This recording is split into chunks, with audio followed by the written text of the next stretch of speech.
everyone, welcome back to the TJOmega channel for day 1472 of our daily content grind. So, for today, it is a news roundup.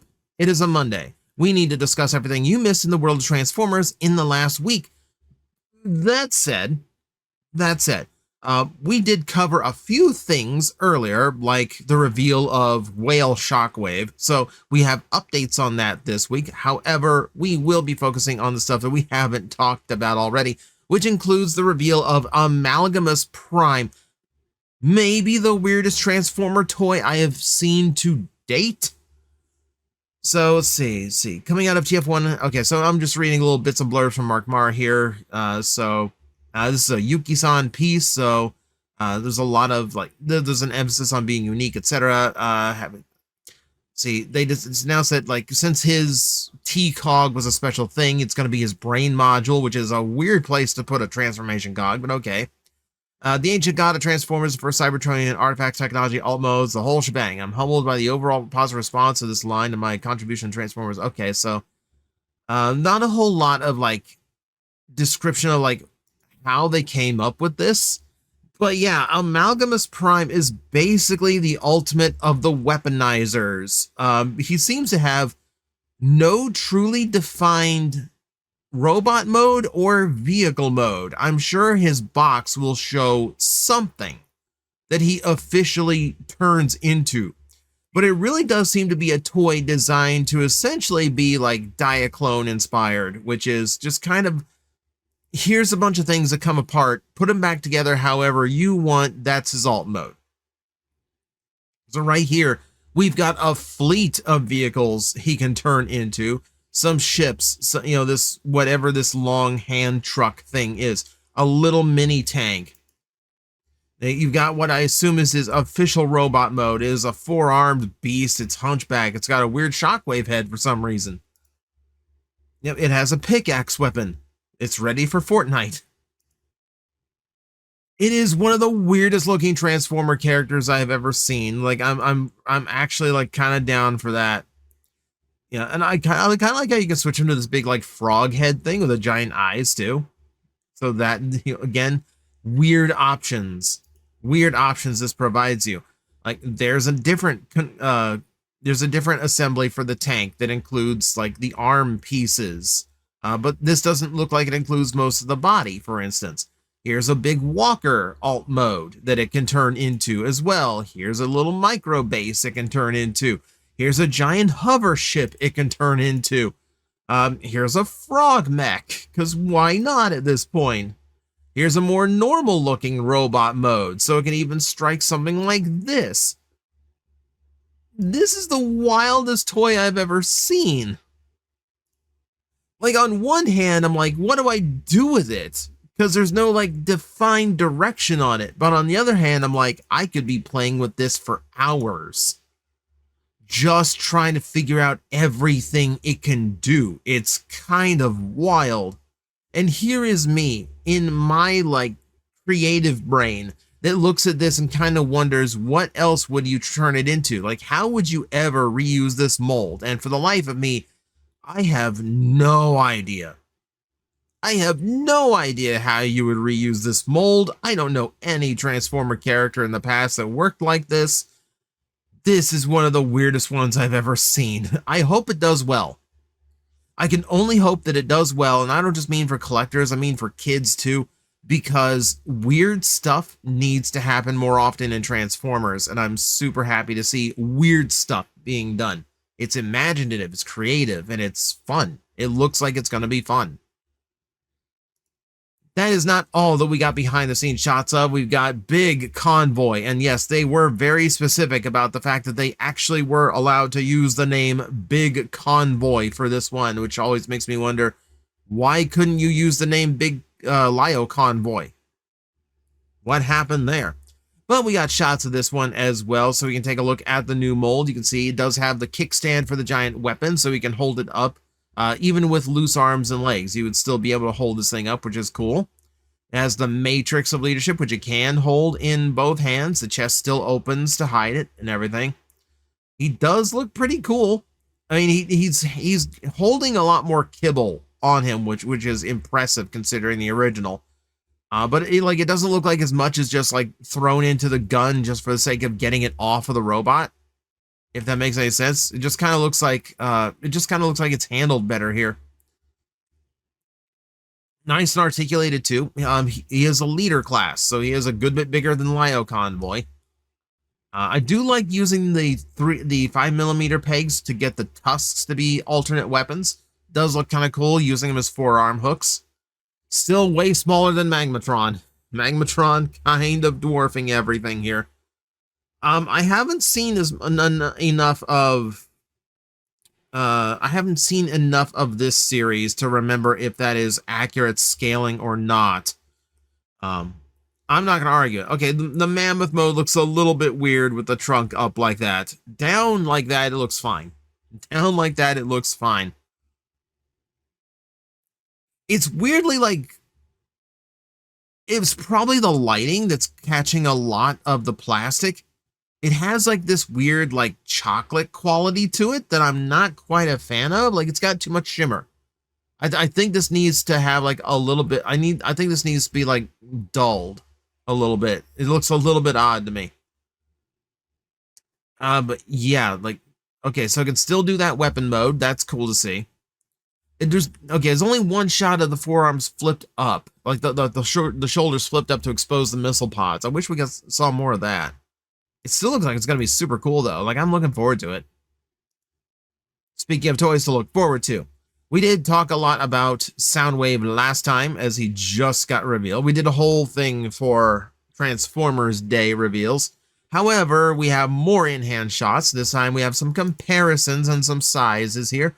So he's just under 7 inches tall. It's a little bit small on the leader scale because, of course, he has to come with multiple cassettes as well.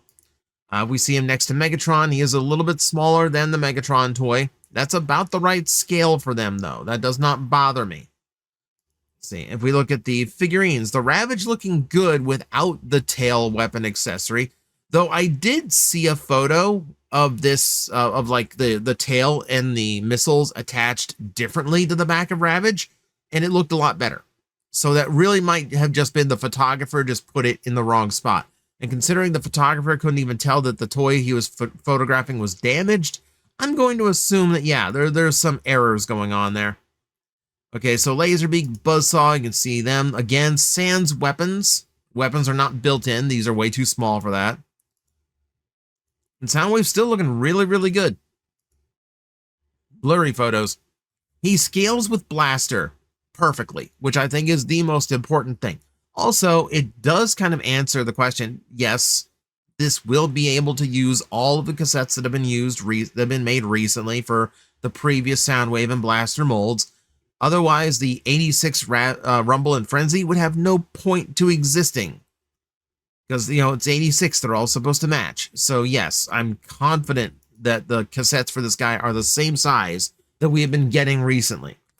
Still, he looks like he's going to be a really cool piece. I'm excited for him. I'm excited for everyone to get a hands on one that shouldn't be yellowing. That will be nice. We have in-hand shots of Studio Series Transformers One Arachne, a toy again I'm really, really looking forward to. These come from the same guy on eBay. Let me double check name. Transmimi and Chucky Chuck over on eBay, who are doing these full photo galleries of these upcoming toys. And I am going to beg them. I know they're not watching this video. I know nobody watching this video directly knows them. But I'm going to say this once again because it bugs me every single time. We don't care how much you spent on your fancy ubiquitous display. It is a super nice background piece. I use it for my reviews, but I also don't frame it so that you can see the background at the cost of seeing the figure. I want to see the detail. I want to see Arachnide's face and head sculpt. I can't do it when you're so focused on getting your big investment in the shot. Please, like, you're wasting half of the frame here. Now, Arachnid does look really, really cool. You didn't even think about the fact that you could tripod or quadruped her, really, on her spider legs. So I'm not too worried about the stability of her legs anymore. That was good to be reminded of on these photos. Here's better photos. Now I've got a good, clear look at her. It's weird, like these, for like as expensive as this setup is, because Ubiquitous is not cheap and the light version's more expensive. This simple photo here in just like a normal light box looks so much better. And it lets us see so much more to the toy. She looks fantastic. I'm super excited for this. She can move on just her legs. I guess everyone moves on just their legs. She can move on her spider legs. This, oh, if pray to God all your hinges are nice and tight so that yours can do this, because that's super cool to be able to do. Smaller than the original Arachnid, but definitely a better figure. Definitely a better figure. Not a good scale with the Sentinel Prime though. It might scale with the Prime Changer one, but she is definitely supposed to be a lot taller and a lot leaner. But no, she looks fantastic. Look at the drone mode. Oh, it's so good. Oh, I'm looking forward to her so much. So, if you missed out on a few of the more recent figures that have been elusive for collectors, you're getting another shot. Target is doing exclusive reissues for Sunstreaker, Thrust, and Gigawatt. Now, Sunstreaker is kind of a surprise. It's just a normal wave figure, but I guess it was kind of hard for some people to get a hold of. We know the Earthrise Seekers were kind of annoying for people to get, so it's cool to see that the last of the Coneheads is getting a reissue. So just in case you want to complete that set just before all the new ones drop. But Gigawatt's a surprise, because we had multiple runs of Gigawatt in the past, and now we're getting another one. But that is definitely one of those figures where you can have a little bit of time go by, people figure out that, oh, hey, like more casual audiences, more casual collectors and fans figure out that they actually did a transforming DeLorean. And yeah, like there is going to be a constant demand for that because it's one of the coolest ideas ever, right? So that doesn't really surprise me that Gigawatt is available once again. So this was posted a few days ago. I don't see an actual date on this relaunch, but the links are live. 8 p.m. Central via Target website. But yeah, basically, yeah, these are available again if you are lucky to get the pre-orders. Okay, we have quite a bit to talk about because we do have 2 interviews to do. Evan did a little bit more discussion about the Activate Your Alt Mode Shockwave, our big whale transformer, as we're discussing. So, canonically, he is a humpback whale. Okay, cool. Evan cites Skybound's new comic specifically as a reference for Shockwave's interest in Earth's sea life. It's kind of madness that he literally is based on the fact that Shockwave liked using whales for biofuel. We saw there's some interesting news. We'll scroll down to that. They also considered a shark, a manta ray, which was my prediction, and a squid. They mentioned the mono eye placement in the whale mode as a reference to a spot on whale skeletons. That's a fascinating little piece. And there's some better looks at the finished artwork. So here's what Shockwave almost looked like if they had gone with a shark, a manta ray, or a squid. The squid would have been based on the mechanical Robo Squid from the '86 movie, which would have opened them up to be able to repaint that as a Quintesson character or Quintesson transformer later on. And that's a little bit of a loss because that would have been super cool to have around. But no, we've never had a whale transformer before. We know from their prior comments that they were prioritizing something that we hadn't ever had before. So yeah, we will run with this. But yeah, the whale mode just looks cool. You can see the legs. You can see how this thing's going to transform. You can definitely see the arms. So I don't think transforming on this one's is like too much of a mystery. Does look really, really cool. I'm excited for this. I'm excited for the reaction this gets more than anything. So there was a Q&A with Simon Furman about the Battersea Power Station Titan and everything they are going to be doing for it. So let's run through this really quickly for everyone who's going to be interested in that fictional Titan. Let's see. There's a monthly comic and poster format that will be released to give the character a story. The name of the Titan will be decided via a new fan vote. We know that one already. First time Furman has written a full story for a Titan. No city speaker is going to be present. Will take place in 1986, so around the time of the live-action movie, the original animated movie, and when the Battersea Station was in disuse. So between when it shut down as a power plant and reopened as the shopping facility. G1 in style, which it's Furman, so I expect that. Not an Oddbot or Decepticon, will not speak. Depicted as a weapon, a lot of research. He's got a lot more stories and guidelines compared to the Marvel era, correct? Let's see. Simon's favorite name is Turbinus Maximus. I still don't like that. They're asked about a transformable toy, but there's no plans for it now. Given how like niche this is going to be, I really do not foresee one happening. Certainly not a Titan scale one. 12-part story, so it takes a year to get his entire story across. No gender assigned to the Titan. And they have to go through the stakeholders of Battersea to actually get all of this approved, which is amusing to me. Okay, so yeah, there's at least a lot of Simon Furman story. If you like Simon Furman's style of writing, you do have a lot of story upcoming for him, so I guess that's something to look forward to with him. Robosen has officially dropped a teaser for their next big product. So it's going to be Soundwave. No surprise, Soundwave being a lot more simple in how he transforms does make for an ideal choice for this lineup. Obviously, Frank Welker is still around and active, meaning they can get him to voice Soundwave for the toy. Now, the piece itself is super cool, just the fact that Soundwave is going to make for a really good Robosen piece. Everything else it can do is going to be very, very surprising. Like, transforming, yes. Sounds and voices, yes. How are you going to handle being a tape recorder? Can I have actual recording function? Because I could see Robosen doing that. I could see it working as a radio. I could see them doing that. What about the cassettes? How do you handle the cassettes? That's a huge curiosity for me on this one. You can't. I don't think you can make the auto. I don't think you can make the cassettes auto transform. They're too small for that kind of engineering. Surely they're too small for that. Raising questions. Like, this is going to be a really curious piece. Also has me curious what happened to the Devastator that we got design leaks from. Remember, we got like little blueprint leaks of a Robosen Devastator in the works. Though that's probably going to be akin to their first Bumblebee, the non-transforming one. I presume that is going to be similar to that. But no, Soundwave up next. And they put the 2020 question mark there, but look at the flagship. There's one a year.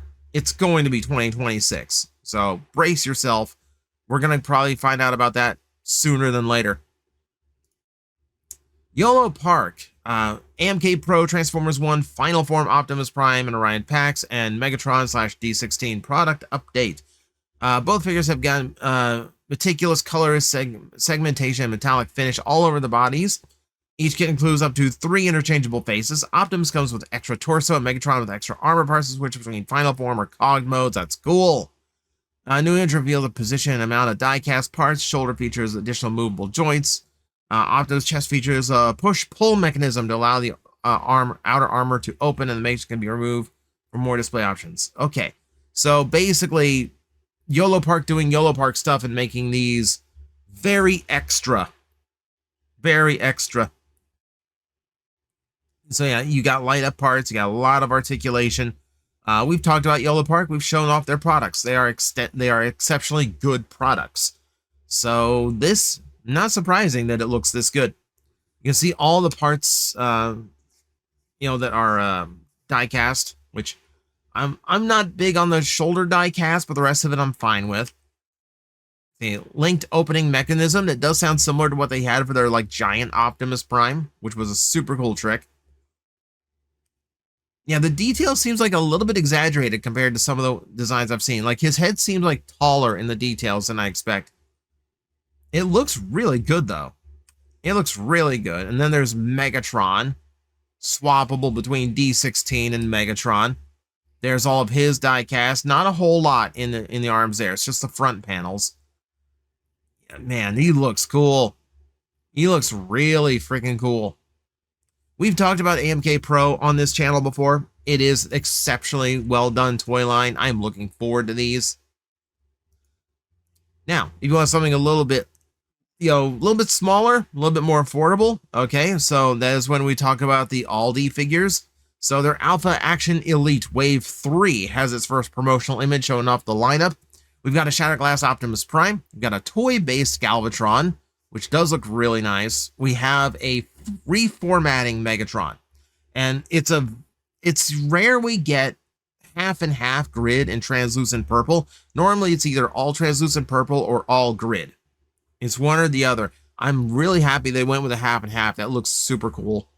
Scourge, Hot Rod, Galvatron, Bombshell in the cartoon accurate gray, Brawn, and then Ricochet, which might be Stepper on release. We are not quite sure. We'll have to see a box before we see it, because toy-wise, Hasbro probably doesn't have the trademark to Ricochet anymore, because the wrestler Ricochet owns that trademark and has had many toys released under that name, both from WWE and AEW.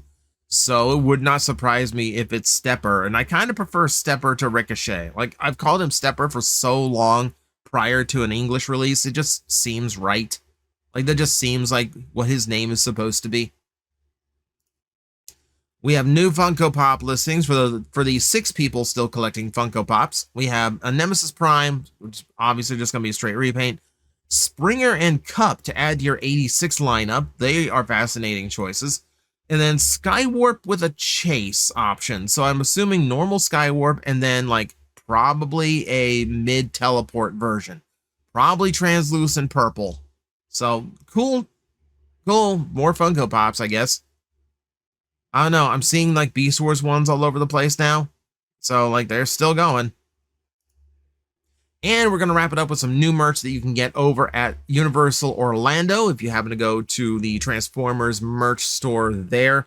Believe it or not, I've never been to Universal, so I've never actually been to the official Transformers ride. I have never actually been to I have never actually partaken in this merch room. Yeah, we have new t-shirts, all featuring Nest branding. It's weird that they are still stuck with Nest, because that is the era where they built the ride, because it's all based on like movie 2 and 3 era stuff. And we're on movie 8 now, so it's weird to see that Nest is still a thing, because it really is just that ride. But yeah, it's all Transformers Universal Studios co-branded stuff. Some of it looks kind of neat. Like this looks kind of neat, though. Like Nest is basically a done concept. Okay, you got bags too. You got a little backpack, because little backpacks and little side pouches are all like a big thing now. But yeah, lots more merchandise. If you happen to be in Orlando, if you happen to be in Universal Studios, and you happen to go to the gift shop attached to the ride. But that is going to be it for me today. So that is all of the news that you might have missed in the world of Transformers. Thank you, everyone, for watching once again. Always appreciate it. And as always, I will see you next time. Hello, everyone. I am Astral Agent Magnetar, a Tokusatsu VTuber, and I am streaming 4 times a week over on Twitch, Monday, Tuesday, and Wednesday afternoons, and a special late night one on late Friday/early Saturday. So come watch, come hang out, and let's make an impact together.